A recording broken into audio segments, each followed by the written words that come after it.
What's going on, people of YouTubes? How the frig are you today? Today is Wednesday here on Vlogging Life, and we work a full 9 hours. Holy crap! Full 8 hours today, and then tomorrow we got our half day, which is good because I'm gonna need it to clear some snow off my property. We got some snow today. I don't know. I'll probably just do it tonight after work. We got some snow last night while I was sleeping. I went to bed early last night. Finished the vlog at around, I don't even know what time it was. Just finished editing and uploading now. It's currently 7:30 a.m. Actually woke up to my alarm today. I was in bed early last night. I was pretty tired after yesterday's mentally straining day of non-stop back-to-back getting things fixed. Woke up to a plugged nose, decided, oh, I'm just gonna blow my nose, and man, this dry air in this house is not doing it. I think I'm gonna need to do what a lot of you said that I should do and get it did, is get me a little humidifier for my bedroom or something. I'm probably gonna do that there over the weekend. One of those little personal jobbies should do fine. I don't need a lot of humidity, I just need humidity while I sleep, because let me tell you, when you blow your nose and blood comes out, it's probably not a good idea. And it's not like I'm a degenerate with my finger up my nose all the time, but the dryness in there is not helping my cause. My cousin was also saying that if you add like essential oils to the humidifier, you can do stuff like invoke a better sleep or something. Like if you can like use like a mint or like a menthol or so, I don't know what it is, but some sort of a minty essential oil, and it'll help if you have like a sore throat because, or a cough or whatever the case may be. Work around it or some nonsense, I don't know. All I ever see online about essential oils is memes talking about how useless they are. I'm sure they serve their purpose, but they ain't no alternative cure, that's for sure. Just mixing myself up another G Fuel. I have no idea what to even talk about today. Just gonna give her. Noticed a lot of people lately though posting on Facebook about that new movie that came out on Netflix called Bird Box. And I've been noticing a trend on these posts. Everybody who talks about Bird Box all says the exact same thing. That it sucked. I have yet to have one of my friends post a review on that show and then say, man, what a great show. That was the best thing I've seen on Netflix in a while. And I'm pretty sure Bird Box is a Netflix original. Everybody is saying that it's garbage. I want to go see what Rotten Tomato gave it. Oh, I gave it a 64% tomato. Huh. That's pretty weak. I don't know, some people are saying, oh, it's a great show. Other people are saying it's a piece of crap. So it's like, I have no intentions on watching it personally. I honestly could care less about that show. But to each their own, right? If you enjoyed it, then right on. And if you didn't, right on. It's just, it is what it is. I don't know. I'm more of a, I just like anything. But lately, like, scary movies just haven't really done it for me because they're all the same. It's all just jump scare after jump scare after jump scare. And that doesn't really do it for me. Well, better go fire up the truck and feed the animals. That door did close. Can't get Scampers in there, she'll piss the floor. It's still a kitty. Here's a kitty witty. Here's a little shithead. Yeah. Right. Let's fire up the truck, let her heat up so that the snow comes off with ease. It's supposed to get cold again. Son of a. I tell you, we go like hot to cold, hot to cold, hot to cold, and it's going to be like -20 all weekend long. Freaking lovely. And then mid next week it's gonna go back up to -6. It's like, and I know the weather's like this everywhere else too. It's up and down, up and down, up and down. This has been one crazy winter. There, just restocked the animals' water. Now let's give them some food. Tomorrow after work, I'm gonna have to head to the pet store. Oreo's running low on noms. And probably end up at the grocery store too, because Scampers is, well, she's alright. She's got enough to last her till the weekend, but I figure I'm gonna do groceries tomorrow anyway. Might as well get two birds stoned same time. Alrighty, it's that time of day where we gotta fly, be free, and get off to work. You know, I was thinking about this bathroom light switch a bit more, and from what I gather, the neutral switch, or the neutral wire, carries constant power. I believe. I could be wrong. Man, I just fed the dog and he destroyed his food. But I was wondering, with the neutral power, if it would be possible to somehow wire up one of the black switches as a neutral. Because one of them carries constant power, the other one loops back through the system, right? So if you were able to, say, hook up a line off of the one that carries constant power, or if it's the other way around, and the neutral is actually a return to ground, if that would resolve the issue. And I think for that, that would take an electrician to explain it to me how that works, or, you know, a couple of YouTube tutorials. But as for now, we need to step out into this winter wonderland. Oh man, the truck looks frozen still. Today might be a scraper day, boys. Luckily there's not that much snow on the ground. I might be able to get away with scraping tonight. Oh yeah, I should have started this thing up earlier.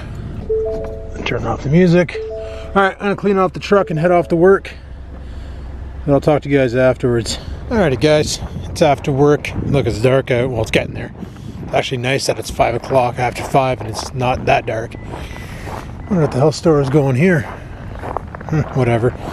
Anyway, I figured I'd go to the pet store tonight, pick up Stupid his food, and then head up to the grocery store next door and pick up Scampers her food, and then go home. Let's pitter patter. Man, I am such a bad vlogger. It's currently 6:30 at night. I literally went to the grocery store, went to the pet store, bought Oreo his food, then went to Sobeys right next door, picked up Scampers her food, loaded them both into the container. Well, there's Scampers food and there's Oreos. I threw the rest of Scampers food in her actual food bowl thing. You can just like, well, she should be able to reach in there with her paw and pull more out as it's running low, but she hasn't figured that one out yet, so whatever. It is what it is. But yeah, get home from freaking work, right? Walk in the house, load up the food, load up this, cook myself my dinner, have my dinner, and then sitting upstairs watching YouTubes. And that's when it clued in. I haven't filmed since I was at the pets. Oh my god, what the hell's wrong with me? Oh man. So yeah, today was an interesting day. I didn't realize until then, that's why I was filming downstairs, is I left my freaking camera in the coat pocket. Didn't even think about vlogging tonight. Telling you, it's amazing. It's like you do this for so long and then after a while you just freaking forget. Away she goes. Alrighty, put in a workout, and then I remembered I did laundry last night, and I pulled what my ex used to do. Forgot to swap it out. Like, have you ever, you know, done an action and then it reminded you of something that you've done the other night that you probably should have dealt with? Well, that was me. I did my workout, had a shower, I'm mid-shower and going, oh, I should have started the laundry. Oh no, I did that last night. I haven't changed the laundry. Once again, I'm such a bad vlogger. If you're wondering what the angle's all about, no, I'm not trying to film the kid behind the camera. I'm just really awkward. I got my laundry, so I'm doing this one-handed. Now I gotta try and open the door one-handed. So you do the American pass off. That's a technique from football, the American pass off. There, I'm gonna put my clothes away. Yep, that just happened. Well, tomorrow's half day Thursday, so that's pretty sweet. Probably gonna do groceries tomorrow after I get off work at noon. You wanna go outside? Now you're probably thinking, Adam, why didn't you go do groceries today? You were just at a grocery store. Well, I don't like shopping at Sobeys for groceries because, see, they used to be a 24-hour grocery store. which made their prices a lot more expensive. And since they switched to a not 24-hour grocery store and having the hours of 7 a.m. to 11 p.m., they didn't quite modify their prices. They just left them the same. And they kind of suck. Tomorrow I can go to Food Basics after work, you know, pick that all up. That was kind of cute. Oreo came back inside. I untied him. I gave him some pets. He just sit there and took it. And as soon as I was done, he just kind of looked at me. Walked away. It was probably the most adorable thing I've ever seen in my life. But I'm a bad vlogger and I forgot to record it. So that is what it is. Feeling like a substantial amount of heat right here for no reason. This is all turned off. Huh. There's like pockets of cold air in my house. Weird. But I figured this weekend's gonna be freaking freezing cold. I'll let you know there in a second. Let me get back in the room. And we'll let Googs tell you how bad it's gonna be. What's gonna be the temperature on Saturday? In North Bay Saturday, expect a high of -21 and a low of -29. Yeah, it's gonna be kind of chilly. Hey, let's see what Sunday. What's gonna be the temperature on Sunday? Sunday in North Bay, expect a high of -23 and a low of -33. Yeah, -33. That's centigrade, by the way. What's Sunday's weather gonna be in Fahrenheit? In North Bay Sunday, it'll be mostly sunny, with a high of -10 and a low of -28 degrees Fahrenheit. There you go. So for all my American associates out there, you get an idea as to how much it's going to suck in the little town of North Bay on the weekend. So I have a feeling this weekend is going to be another one where I live stream, because heaven forbid I leave the house when it's that freaking cold. Oh, and chances are the plumbing is going to freeze too, because that's a feature. This is what high sucralose juice does to your coils. And your cotton. This is store-bought stuff. So gross. Yay! All clean! And I spaced the coils out, just not well. Remember a couple vlogs ago, I talked about how I love watching Knight Rider this time of year, because it gets me all hyped up for summer to drive the Trans Am. Well, I forgot they made a movie back in like, I can't remember what year, but it had a red Dodge Stealth that they called the Knight 4000. Managed to track that movie down. Watching it now on YouTube. This is the movie that made me want to put a carputer in my Trans Am and make my own version of KITT. Never got around to it because back when I wanted to do it, the technology for a carputer. Look at the face on that thing right now. Look at it. Like, are you actually looking at that face? That's a special face. Yup. Just sitting there. You winked at me. So cute. But yeah, the technology for a carputer wasn't quite that great back then. And so I decided to back out of the whole idea and just drive the car and make it what it is. I even bought a light bar for it, and I've shown you guys that in the garage. I was going to put that in the front end and build my own variant of KITT because, well, friggin' love the car. Like, this is the whole reason why I bought an 82 to 92 Trans Am. Was because of Knight Rider. Like, as a kid, and this is what's funny, growing up, I remember we were in our old townhouse on Wickstead, Knight Rider would come on, and I said to my dad, I want to buy that car. I'm going to own that car. And Dad said to me, he's like, well, that's kind of hard. Adam, KITT isn't a real car. I didn't mean I wanted to buy KITT, even though now apparently you can. Knight Industries out of, not sure what city it is in the US, but there's a company called Knight Industries where you can bring a Trans Am to them, plus a bunch of bucks, and they will convert your Trans Am into KITT. Or you can buy a turnkey Trans Am that's already kitted for like a lot of money. That's your call. Or you can buy the parts from them and do all the work yourself at a cheaper rate, but that requires a lot of fiberglassing and paint prep and all that fun stuff. What I meant was, I didn't want to buy KITT, I just wanted that car. And it was kind of funny because I never told you guys a story about how I got my car. And basically, back in 2000 and... I bought that car in 2002 at Christmas time. But in 2002, I saved up about $5 grand. And I was looking for a hot summer car. My buddy had an Eclipse, the other guys had their Hondas and all that, and I just wanted something that would stand out. Something that would just not be like theirs. They were all buying the Fast and the Furious cars. I wanted something with grunt, American muscle, And I started looking. So I checked out a 1970 something Dodge Charger. It was okay, but it wasn't what I wanted. I was like, nah, it was in rough shape. Buddy wanted too much for it because of the year. And then I checked out a 1979 Chevy Camaro with a 350 that was done to the tits, but the body needed a lot of work. And dude wanted like $4,500 to it because the engine was worth that, so he said, okay. And then I went and checked out a couple little cars.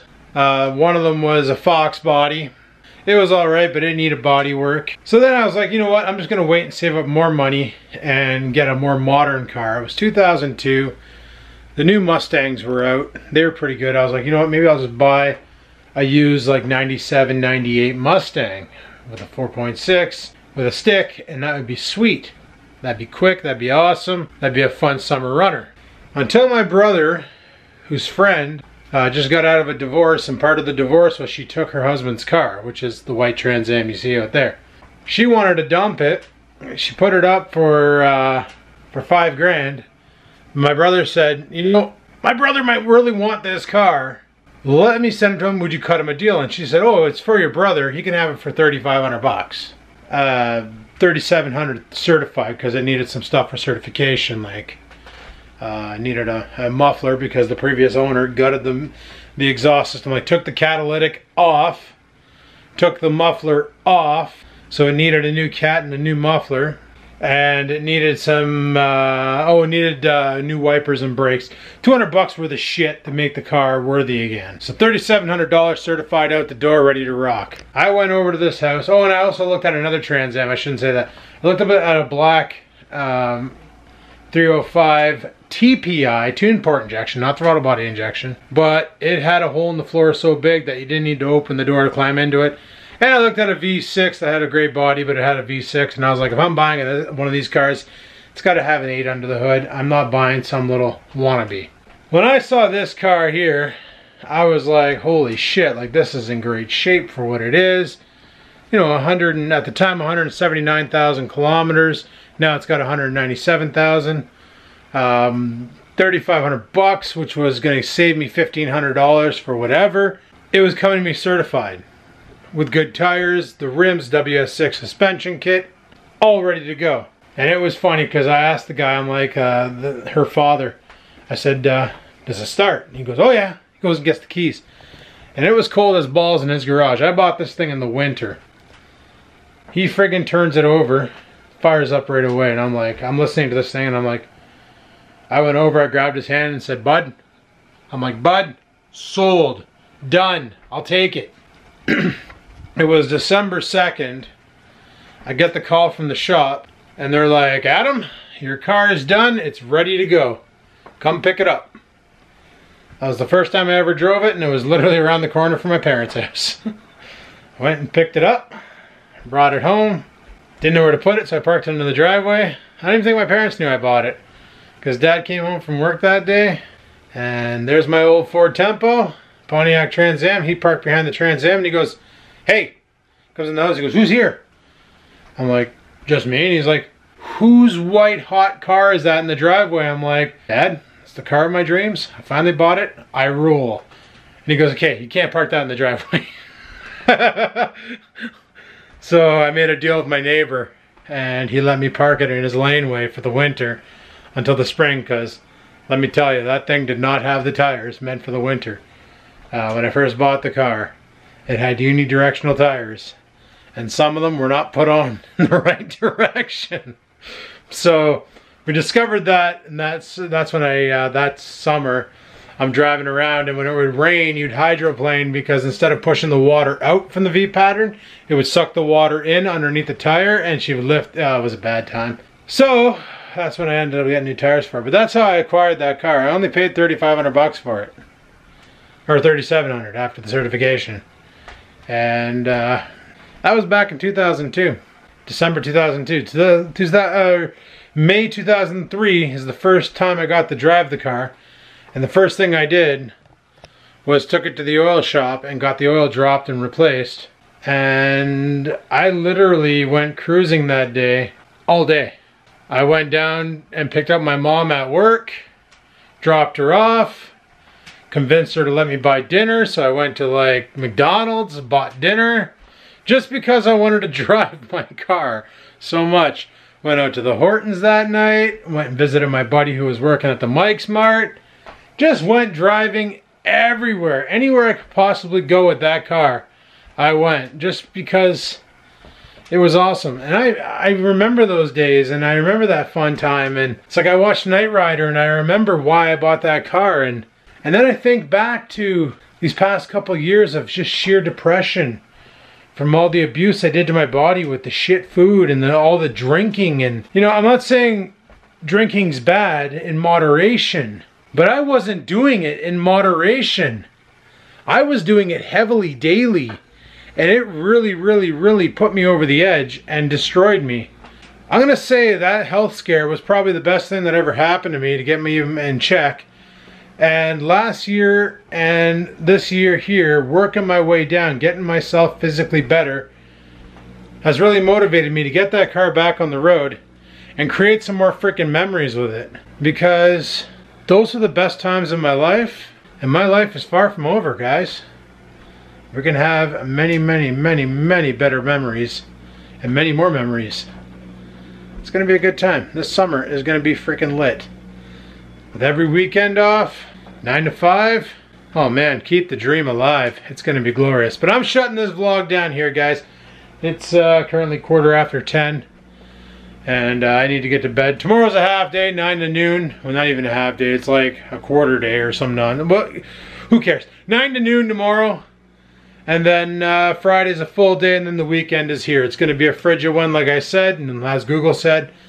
But it is what it is. We'll figure it out. Do what we do and vlog what we vlog. So anyway, thanks for watching. Hopefully you enjoyed the video. If you did, click that like button. Any questions, comments, concerns, down below they go. Super stoked for the spring so we can get that car painted, get her on the road, rip up some asphalt. And until next time, people, keep on vlogging.